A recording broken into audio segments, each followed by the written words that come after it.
Allez, let's go. La véritable histoire antique de One Piece. Expliquer la vérité sur les poneglyphes. Let's go. Ils vont nous raconter la véritable histoire antique.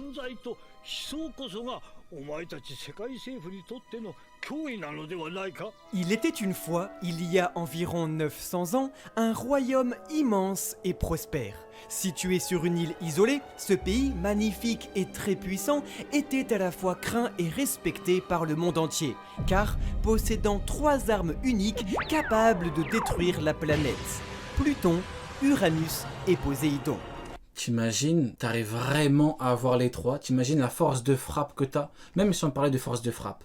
T'imagines la force de dissuasion que tu as. Personne peut venir parler avec toi. Mais un mec qui va venir parler avec toi, tu vas dire, hey, pep, coco. Oh, à droite il y a Pluton, à gauche il y a... J'allais dire Jupiter. Il y a Uranus. C'est fascinant. Que de la puissance, hein. Armes antiques, c'est quoi les armes antiques? La puissance. Bizarre. Seulement un jour, tout bascula. Denies. Ce jour, la peur l'emporta sur la raison. Et, il y a 800 ans, ce royaume fut attaqué par l'alliance inédite de 20 Oh, comme c'est bizarre, une attaque. Oh, comme c'est bizarre, encore de la puissance. pays et de ses dirigeants, dont les familles royales Don Quirote et Nefertari, qui, craignant que les armes soient utilisées pour contrôler le monde, décidèrent de provoquer l'anéantissement total de l'ancien royaume. Ces 20 pays alliés créèrent par la suite un gouvernement unique, abandonnant leurs royaumes respectifs. Ouais, c'est une théorie la vidéo. C'est une théorie, je crois. Ouais, je crois que c'est une théorie racontée comme si c'était une histoire. Pour s'installer au sommet du continent de Red Line en construisant la Terre Sainte de Marie-Joise et régner Ouais, en gros, c'est comme une histoire, ouais, c'est ça. à leur tour sur le monde. Seule la famille Nefertari, qui culpabilisa... Ouais, je crois qu'il prend des éléments et après il regroupe tout. Je sais pas s'ils ont déjà fait une vidéo pour expliquer ce système-là, mais je pense comprendre. des horreurs commises, déclina l'invitation et resta dans son royaume des sables d'Alabasta. En vrai, faudrait se demander comment est-ce qu'ils ont renforcé, comment est-ce qu'ils ont, plutôt pas renforcé, attaqué le royaume. Comment est-ce qu'ils ont fait chuter le royaume qui avait pourtant les armes antiques? Ça, c'est une question fort intéressante. Comment est-ce qu'ils ont pu vraiment s'en prendre au royaume en sachant ce qu'il y avait derrière? Est-ce que le roi de l'ancien royaume n'a pas voulu utiliser la puissance des armes antiques? Est-ce qu'ils l'ont pris en mode... vous voyez, comment est-ce qu'ils ont pu le prendre? C'est une question très intéressante. Ce jour-là, l'ancien royaume Oui, de l'intérieur, très, très probablement, mais moi je me demande comment. Genre, est-ce qu'il suffit juste de s'attaquer au roi pour pouvoir tout faire tomber et après te partager en gros le gâteau? présenté par la figure mystérieuse de... Ou est-ce qu'on a eu en mode une guerre et tout? Parce que peut-être que l'auteur va partir en mode il y a vraiment eu une espèce de guerre. Maintenant, comment? Voilà la question. On verra. Après oui, effectivement, il y a Zunesha également qui rentre en compte, il y a Joy Boy, il y a beaucoup de trucs. Mais Joy bon. Boy Moi j'imagine un tome entier en mode flashback, avec l'ancien royaume, les armes antiques, tout le monde. Ça va être une immense dinguerie. Hein. Un flashback d'il y a 800 ans, il va démarrer le tome avec il y a 800 ans, il va terminer avec dans le passé, ça va être une immense dinguerie. doutant que son histoire soit détruite par l'ennemi. On sait très bien comment ce sera, le roi il sera classe, et il y aura une famille classe, et il y aura des trucs de tarés, il y aura les rois, des êtres frauduleux, ça va être une immense dinguerie. Si elle était écrite sur papier, demanda au légendaire clan Kuzuki de Wano Kuni de graver sur 30 stèles indestructibles ses mémoires et de les disperser à travers le monde. Sur ces 30 pierres, nous savons que 26 sont de couleur bleue et 4 sont de couleur rouge. Ces dernières, dites Rod Poneglyph, si réunies, indiquent la position de la dernière île de Grand Line. 9 bleus... T'imagines tout ce qu'il faut pour trouver le truc. Et l'auteur, il a poussé le délire jusqu'au bout. Il a dit, t'as les mecs les plus puissants au monde qui ont un Rod Poneglyph. Il y en a un qui est chez les Minks. C'est un truc, tu le trouves même pas. C'est au-dessus d'un éléphant antique et tout. T'as Big Mom, Yonko, Kaido Yonko. Et le quatrième, à tous les coups, soit elle est gardée par le roi Loki, là, soit elle est gardée par Shanks. Mais vous imaginez tout ce qu'il faut. Vous imaginez vraiment la dinguerie, il a poussé le bail jusqu'au bout. C'est incroyable. antiques, également si réunies, forment le Rio Poneglyph et révèlent la véritable histoire du monde. Les 17 autres bleus, dites d'information, indiquent les emplacements des poneglyphes antiques. De ce fait, sur les 30... Ben Baggy, pourquoi pas, mais si tu me dis que Baggy, il a le road poneglyph et tout le monde le sait, mais je sais pas, mais il va se faire démonter par n'importe qui, le frérot.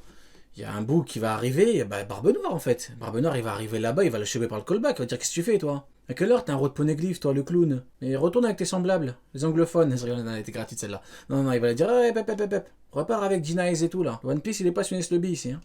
Poneglyph, Joy Boy, dans le plus grand des secrets, et pour transmettre sa volonté, pour qu'un jour quelqu'un porte sa flamme et termine ce qu'il avait commencé, en aurait transmis au moins une dizaine à ses alliés à travers le monde, pour qu'il les protège à sa place. Ainsi, un poneglyphe antique indiquant la position de l'arme Pluton fut offert à la famille Néfertari d'Alabasta et conservé dans son tombeau familial. 2 poneglyphes, dont un d'information et un antique, indiquant la position de l'arme Poséidon, furent offerts au peuple chandien. Le premier On le tacle à la gorge. Ça va, elle était sympa celle-là. indiquant la position du second, qui sera encastré dans le beffroi d'or de la cloche de Chandora. Un rod poneglyphe fut transmis au duché de Mokomo, allié depuis toujours au clan Kuzuki, en donnant comme ultime punition à l'île millénaire de Zunesha de marcher sans s'arrêter jusqu'au retour prochain de Joy Boy. 2 poneglyphes. Ah, pareil, Zunesha, cas très très intéressant. En mode, Zunesha commis un crime. T'imagines, c'est un truc de merde. Le truc, il est condamné depuis des centaines d'années à marcher, à errer sur Terre pour un vieux truc. C'est vraiment... c'est un truc de merde, ça va être chaud, donc non. Je pense pas que c'est un truc de merde. Après, pourquoi pas, hein. Le spectacle peut très bien continuer, hein. Dont un rod et un antique, qui était en réalité une lettre d'excuse de Joy Boy à la princesse sirène de l'époque, furent offerts au royaume Ryugu sur l'île des hommes poissons et placés dans la... Joy Boy, il en a rien à foutre, hein. Il te prend des poneglyphes, il te met des lettres d'excuses, hein. Vraiment, ce mec-là, il est frauduleux jusqu'au bout, hein. Ça m'étonnerait même pas que le mec te laisse vraiment une feuille de PQ sur Raftail, hein. Franchement, le mec fait n'importe quoi. Un jour, je vais ouvrir un dossier sur Joy Boy, hein. Faudra pas venir se plaindre, hein. Forêt sous-marine. 2 poneglyphes, dont un rod et un de nature inconnue, auraient été transmis au shogunat Kuzuki sur l'île de Wano-Kuni, dans le sous-sol du palais à la capitale des fleurs. Un poneglyphe d'information indiquant le nom de l'ancien royaume aurait été caché dans le sous-sol de l'arbre de la cognition sur l'île savante d'Ohara. Enfin, un poneglyphe de nature inconnue fut protégé par les rois des mers dans leur propre demeure au fond de l'océan, sous l'ordre probable de la princesse sirène Poséidon. Les 20 autres pierres furent toutes disséminées à travers le monde, et ce jour-là, Joy Boy est un anglophone, ben regarde son nom, hein. Joy Boy, hein. C'est de l'anglais anglophone, hein. C'est... Après, j'invente rien. la lumière G-Nice, hein, comme on dit. de Joy Boy s'éteignit pour de bon. Moi, ce qui me termine, c'est quand il a fait genre Dawn Peace. En mode genre, c'est validé. Genre en mode Eshiroda, il a validé sa théorie. G-Nice. Vous vous rappelez, quand j'avais fait le Grand Line Circus, là, j'avais découvert que sur Reddit, il y a un mec qui s'était plaint parce que le mec lui volait ses théories. Il a dit oui, vous avez vu son air suffisant dans ses vidéos, il te prend pour un con, en mode tu connais rien et c'est lui qui trouve tout. C'est vraiment incroyable, hein. Le mec, il te vole toute la théorie et après il te fait D-Nice. C'est vraiment stupéfiant. Je suis fasciné par son histoire à ce mec-là, vraiment. Je raconterai ça à la future génération. Vraiment fascinant. Il te prend vraiment pour un con, il te vole la théorie entièrement, à la fin il te regarde droit dans les yeux et te dit D-Nice. Incroyable. Le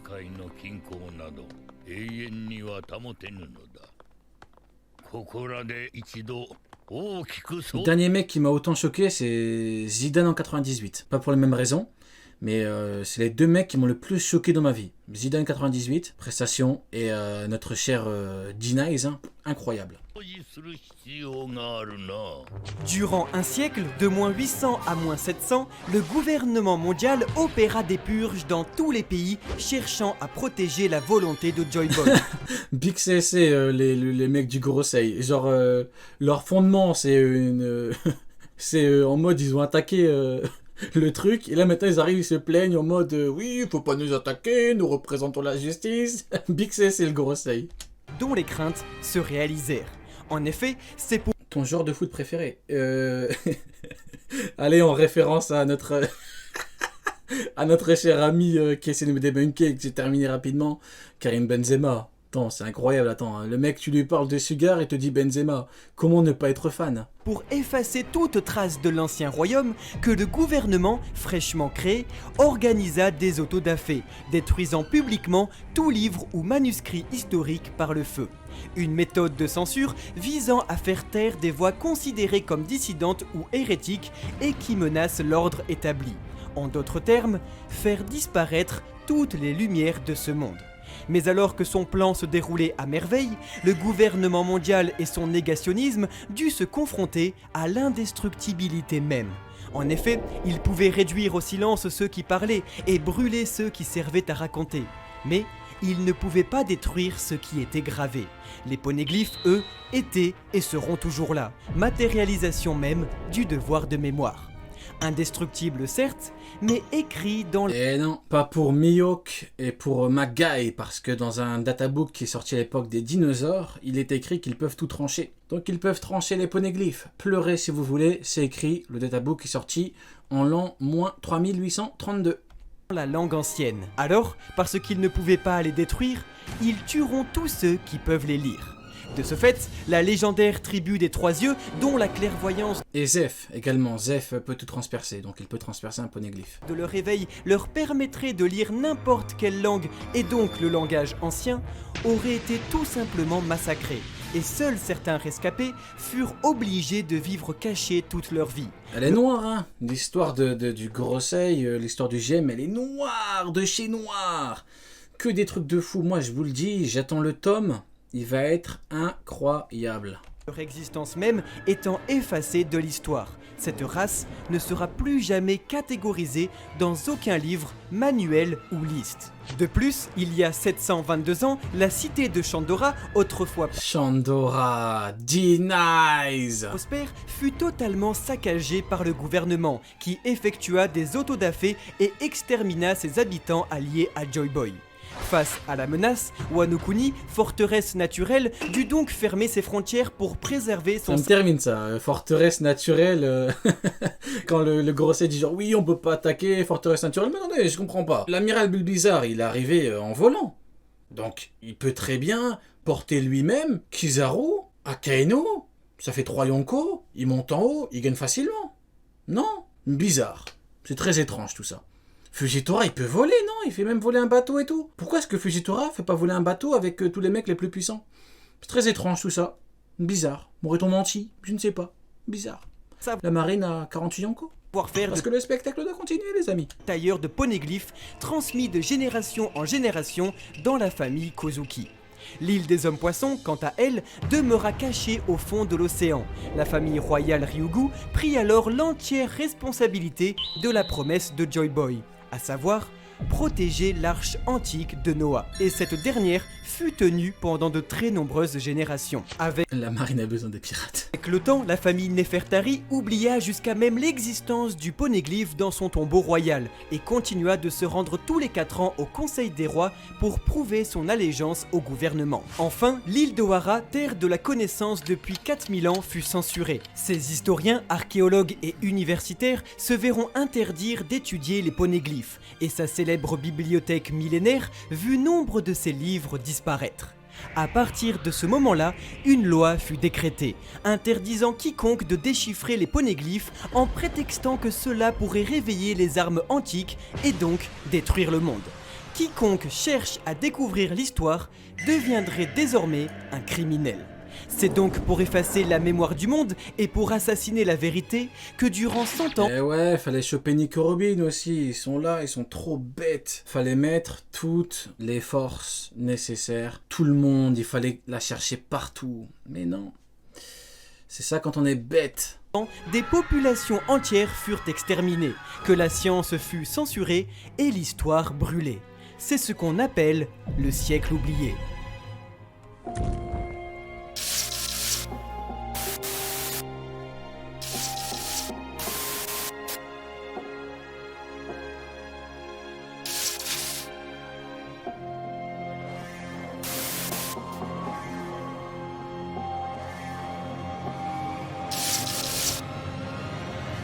Les flashbacks noirs. Durant ce siècle, le monde et sa géopolitique changea complètement. Les 19 familles royales venues s'installer sur Redline furent remplacées par des intendants, comme la famille Don Quixote. Ah mais l'histoire du GM, de toute façon, c'est que de la frauderie, que de l'escroquerie. Tu regardes, ils ont toujours chaud. Mais vous avez vu le moment avec Clover, il allait juste dire un mot, il dit vas-y, fume-le. C'est pas une dinguerie. Ce moment, la première fois que je l'avais lu, ça m'avait traumatisé. Je me suis dit, c'est quoi ça? Le boug, il doit cacher des trucs noirs. Vraiment, hein. Fut remplacé par la famille Riku, et il fut décrété dès la création de cette Mais organisation bon, il y en a qui vont défendre le GM, parce que le spectacle doit continuer.